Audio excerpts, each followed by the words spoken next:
안녕하세요. 저는 새 아이의 엄마입니다. 저희는 속도 위반으로 결혼을 했어요. 아이를 가졌었고, 당시 서로를 깊이 사랑하고 있었습니다. 당연히 이미 결혼 얘기가 서로 오가고 있던 상황에 제가 임신을 하게 되었다는 사실을 알게 되었죠. 제 임신은 결혼 선물이 되었고, 저희 양가의 축복 같은 존재였습니다. 더욱 축하를 받았던 이유는 뱃속에 쌍둥이가 임신되어 있었기 때문이에요. 일란성 쌍둥이로 딸아이 2명이었죠. 현재 딸들은 초등학교에 다니고 있습니다. 처음 쌍둥이를 육아를 하고 있었을 때 무척 힘들었어요. 정말 많이 울고 그랬거든요. TV에서 누군가는 그러더군요. 쌍둥이의 육아는 힘든 것이 2배고 행복한 것이 4배로 돌아온다고 말이에요. 정말 그 말 딱 그대로였어요. 쌍둥이를 육아하는 도중에 정말 힘들고 지치는 순간들이 많이 있었지만 그럼에도 불구하고 아이들이 하루가 다르게 쑥쑥 커가는 모습을 보고 있으면 너무 행복했거든요. 저희 부부의 가족 계획도 아이는 2뿐이었기에 만족스럽기도 했죠. 그런데 어느 날 제가 입맛이 바뀌어 있더라고요. 생전 좋아하지도 않았던 생크림 케이크가 먹고 싶어 눈에서 눈물이 나기도 했고 기분이 하루에도 10수번은 오르락 내리락 했습니다. 그리고 제가 원래 아침은 굉장히 가볍게 먹는 식습관을 유지했는데 어느새 보니까 아침에 삼겹살을 구워 먹고 있는 제가 보이더라고요. 마치 쌍둥이를 임신했을 때처럼 말이에요. 머리를 굴려 곰곰이 생각해 보는데 저는 한 달에 한 번 하는 마법의 주기가 정말 잘 맞거든요. 그런데 한 달을 아예 걸은 것 같더라고요. 설마 하는 심정으로 약국으로 달려가 임신 테스트기를 왕창 사왔었죠. 역시나 임신이 맞더라고요. 예상치도 못했고 원했었던 임신은 아니었지만 제 뱃속에서 새로운 생명이 또 자라고 있다는 사실이 문내 감격스럽기까지 했습니다.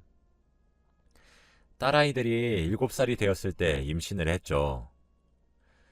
남편은 눈물을 흘리며 기뻐했고 딸아이들도 제 주위를 빙글빙글 돌면서 아기는 대체 언제부터 볼 수 있는 거냐며 기대에 찬 눈빛으로 저를 반짝반짝 올려다 봤습니다. 정말 행복했죠. 누나가 된다는 사실에 아이들은 남다른 책임감까지 느끼기 시작했어요. 제가 어허, 의젓한 누나는 밥 먹다 중간에 그런 짓 안 하는데? 하면 아이들은 언제 자기들이 말썽을 부리고 말을 안 들었냐는 듯 의젓한 누나를 흉내내려고 노력하곤 했습니다. 아직 젊은 나이라 또 육아를 하는 것에 대해 엄청난 두려움도 없었어요. 쌍둥이까지 제가 길러냈는데 아이 하나쯤이야. 이런 마음이었죠. 양가의 임신 소식을 알렸을 때도 정말 많이 좋아해 주셨습니다. 임신 초기에 유산의 위험이 있어 꽤 오랫동안 숨기다가 말을 했었거든요. 심지어 이번에 임신을 하게 된 아이는 남자아이라 양가에서 더 기뻐하셨어요. 원래 남매를 낳아야 한다고 하시면서요. 제 남편은 동네에서도 소문이 자자한 딸바보의 애처가예요. 제가 임신을 하게 되면서 저를 무슨 유리굿을 다루듯 대하기 시작했죠. 아무래도 임신을 한 상태라 더욱 조심스럽게 저를 대하는 것이 너무 좋아서 일부러 끙끙거려 보기도 하면서 신혼 분위기를 물씬 냈습니다. 딸 쌍둥이는 태동부터 장군감이어서 제가 임신 기간 동안 정말 고생을 많이 했었는데 우리 아들은 벌써부터 엄마 걱정이 태산인 건지 뱃속에서도 그저 얌전하더라고요. 그렇게 뱃속에 아이를 품은 지 10개월이 지나자 출산이 코앞으로 가까워지게 되었고, 저는 출산을 위해 입원을 하게 되었습니다. 유도 분만을 통해 아이를 자연 분만을 하는 데 성공하였고, 예쁜 왕자님은 그렇게 제품으로 들어오게 되었죠. 꼬물거리는 손가락부터 저를 쏙 빼닮았더라고요. 어찌나 예쁘던지 눈에 넣어도 아프지 않을 것 같았습니다. 하지만 출산을 하는 도중에 제 몸이 너무 많이 상해버렸고, 산후조리와 함께 몸조리를 다른 산모들에 비해 조금 오래 하게 되었어요. 남편은 그 사이에 혼자 집에서 쌍둥이들을 케어했지요. 주말에만 제가 있는 조리원에 찾아와 아들과 동생이 될 아이를 구경하고 집으로 돌아갔습니다. 그렇게 출산 후 약 한 달을 꼼짝없이 침대에 누워 조리를 했어요.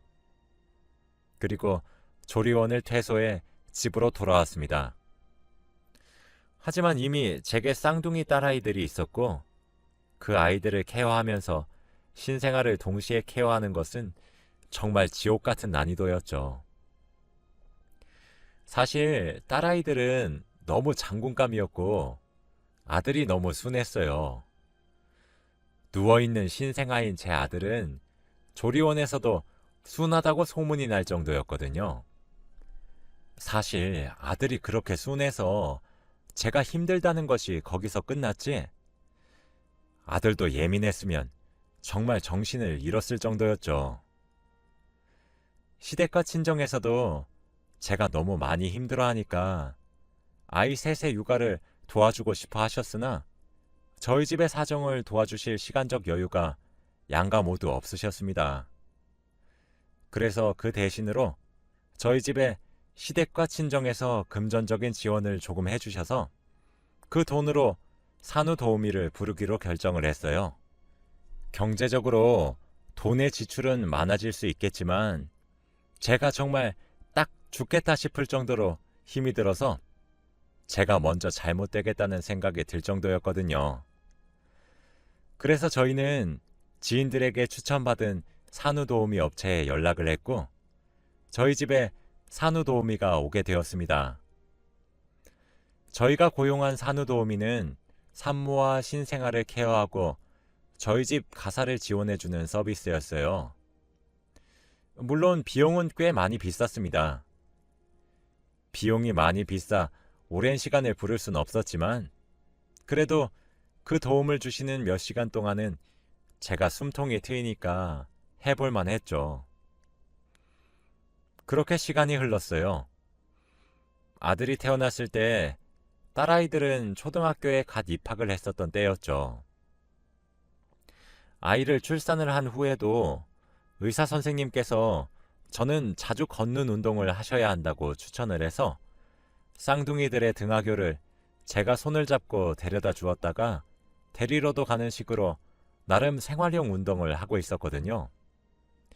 여느 때와 다름없이 딸아이들의 손을 양손에 하나씩 잡고 아이들을 학교에 데려다 주러 가는 길이었어요.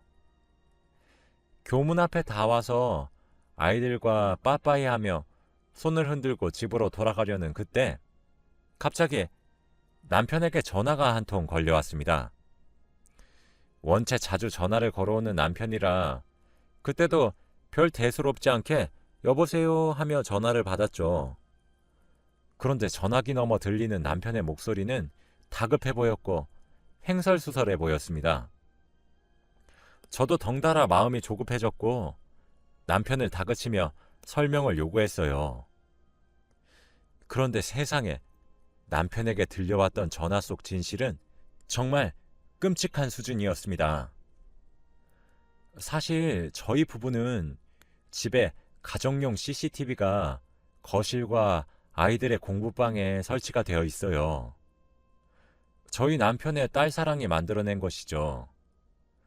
아무래도 아이가 둘인지라 저는 임신 후 결혼과 동시에 직장을 그만두고 가정주부로 전향을 했습니다. 저희 부부 둘 다 아이를 키우는 데 있어 최대한 부모 손에서 아이를 기르자는 것이 육아 신념이어서 합의가 된 사항이었죠. 하지만 남편의 외벌이로 저희 식구를 건사하기 위해서는 남편이 정말 열심히 일을 해야 했어요. 야근 수당을 받기 위해서 야근을 자처해야 할 정도였죠. 다행히 남편의 벌이는 남들보다 많이 받는 수준이기도 하고 남편이 재테크도 무척 잘해서 경제적 어려움은 없었습니다.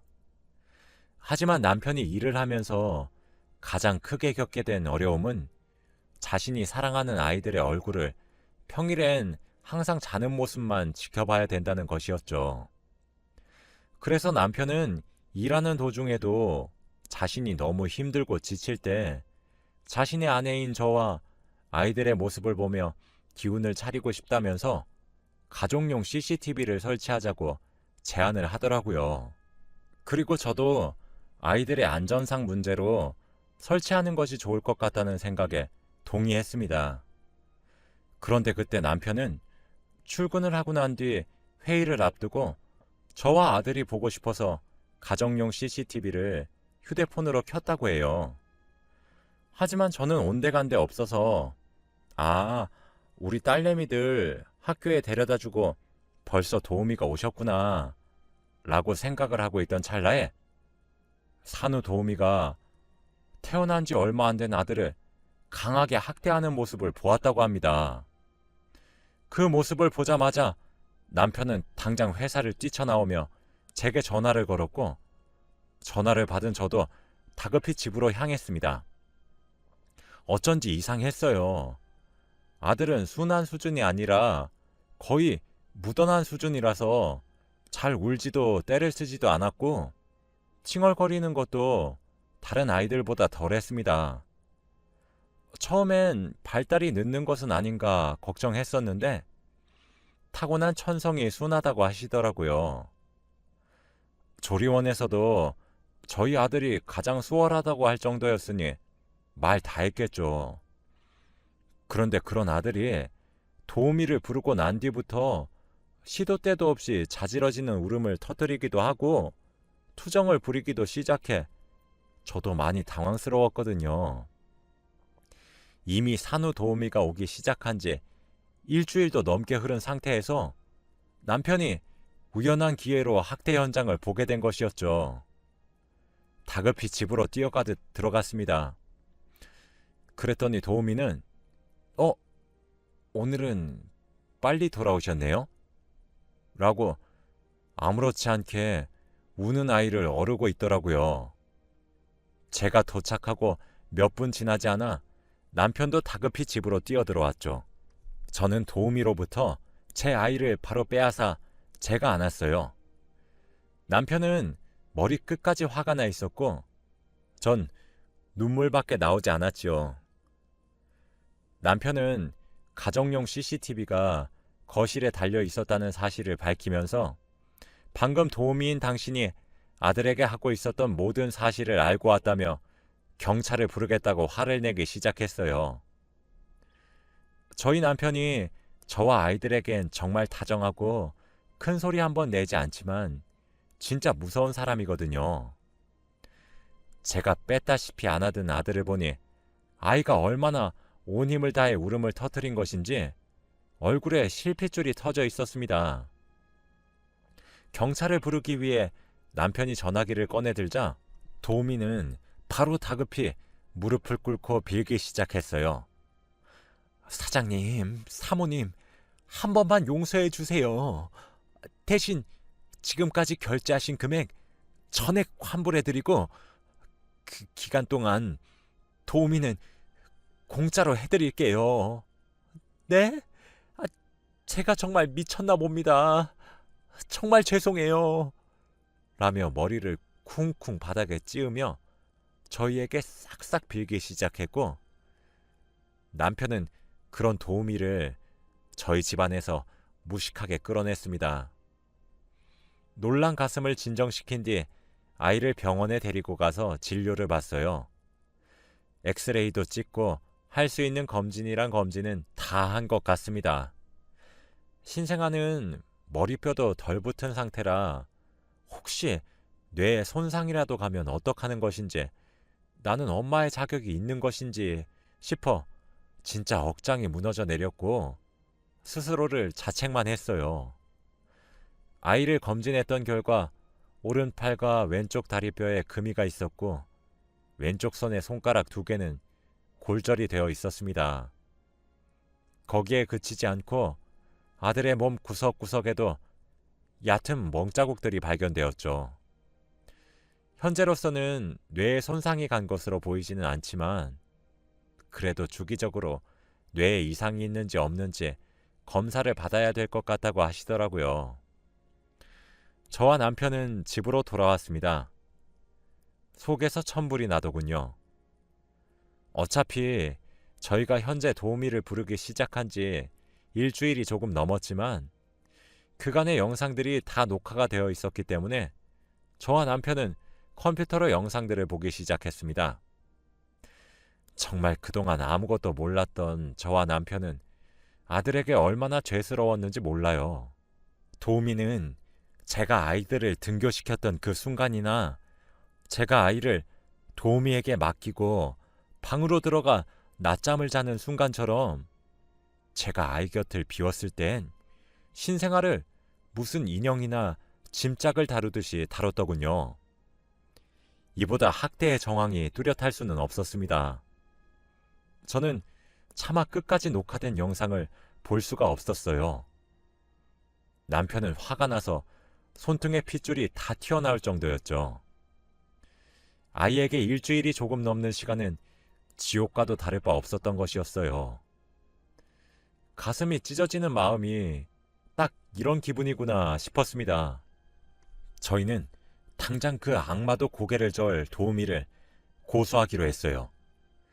가족용 CCTV가 이렇게 도움이 된다니 좋은 건지 나쁜 건지 알 수가 없었어요. 남편은 바로 회사에 사정을 얘기한 후 연차를 냈습니다. 다음 날이 되었어요. 제가 정말 기가 막혔던 이유가 뭔지 아십니까? 선물용 과일 세트를 하나 사서 저희 집 초인종을 누른 도우미의 얼굴 때문이었습니다. 저는 어이가 없었고 문을 열지 않으려고 했지만 남편은 괜찮다는 듯 제 어깨를 2번 토닥이고는 문을 열어주었어요.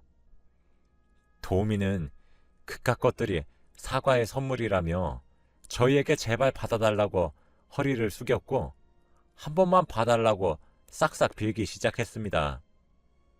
솔직히 진짜 한 대 치고 싶었어요. 제가 몸이 성했다면, 아이를 안고 있지 않았다면 분명 뺨을 내려 쳤을 겁니다. 남편은 무릎을 꿇고 있는 도우미를 밖으로 끌어내며 그 위로 그 도우미가 가져온 과일들을 던지면서 쌍욕을 했죠. 당장 눈앞에서 사라지고 집에 가서 고소장이나 기다리라고 하면서 말이죠. 고소를 당한다는 사실을 알고 나니 겁을 먹은 건지 횡설수설거리며 저희에게 잘못을 빌기 시작했습니다. 저흰 당연히 무시했고요. 우린 그 이후 영상들을 증거로 변호사를 만나러 갔고 경찰에 아동학대 혐의로 고소를 진행했습니다. 그리고 정신적 피해 보상까지 민사로 소송을 신청했습니다. 그러나 그 과정에서도 산후 도우미의 뻔뻔한 발언들은 이어졌어요. 아이를 재우는 과정에서 모션이 과했었던 것은 아이가 자꾸 울며 보채서 달래는 과정에서 그렇게 표현된 것이라는 등 처음엔 학대가 무슨 말이냐는 듯 억울하다며 발뺌을 하더니 결국 동영상들이 전부 밝혀지고 나서야 폭행 사실을 스스로 인정하기 시작하더군요. 폭행을 한 이유가 뭐냐고 묻는 질문에 도우미는 뻔뻔하게 이렇게 대답했어요. 너무 시끄러워서 스트레스를 받아서 그랬던 겁니다. 정말 죄송합니다. 라고요. 결국 도우미는 법의 심판을 따르게 되었습니다. 제가 정말 어이가 없었던 점은 그 산후 도우미도 집에 자식이 저희처럼 셋이나 있는 사람이었기 때문이에요. 그들의 자식에겐 한없이 좋고 너그러운 부모였으면서 어쩜 남의 집 귀한 자식에게 그런 파렴치한 짓을 할 수 있는 것인지. 그리고 무엇보다 제가 남의 손에 아이를 맡기는 것을 많이 불안해했더니 자기만 믿고 맡기라며 제게 믿음과 신뢰를 주려고 했었던 사람이었어요. 그렇게 사건은 일단락되었고 제 아들도 건강을 회복했습니다. 그런 일을 겪고 나니 두 번 다시 남의 손에 아이를 맡길 수 없을 것 같아 무리를 조금 하는 한이 있더라도 제 손으로 아이를 케어하려고 했죠. 다행스럽게도 아이의 몸에서도 학대의 흔적은 흉하나지지 않고 말끔히 사라졌고 제 아들도 원래 순둥순둥했었던 아이로 다시 돌아온 것 같습니다. 제가 겪었던 경험 중 가장 잔혹했던 이 경험을 굳이 이렇게 얘기해 드리는 것은 모든 업체들이 그렇지는 않겠지만 이런 업체들도 있다는 것을 말씀드리고 싶어서예요. 저도 처음엔 제 몸 하나 조금 편하게 하기 위해 도우미에게 전부 맡기려고 했었던 것이 사실입니다. 하지만 엄마로서 그러면 안 되었다는 사실을 알게 되었어요. 일주일이 넘는 시간 동안 표현도 제대로 못하는 아이가 홀로 견뎌야 했을 고통을 생각하면 가슴이 찢어지는 것만 같습니다. 만일 남편이나 제가 그 학대를 조금이라도 더 늦게 알게 되었을 수도 있다는 상상을 하기만 해도 숨이 턱턱 막히는 것 같네요. 여러분들도 아이를 낳으시면 특히 신생아는 표현에도 서툴기 때문에 항상 주의를 기울이시길 바랍니다. 꼭 그러셔야만 해요. 앞으로도 아이의 뇌에 이상이 있는지는 정기 검진을 통해 확인할 생각이지만 의사 선생님의 말씀으로는 다행히도 없을 확률이 더 높다고 하시더라고요. 두 딸아이는 아무것도 모르고 자신의 동생을 한없이 예뻐해주는 모습을 보여주고 있습니다. 정말 다행이라는 생각이 많이 드네요. 제 이야기는 여기까지예요. 긴 글 읽어주셔서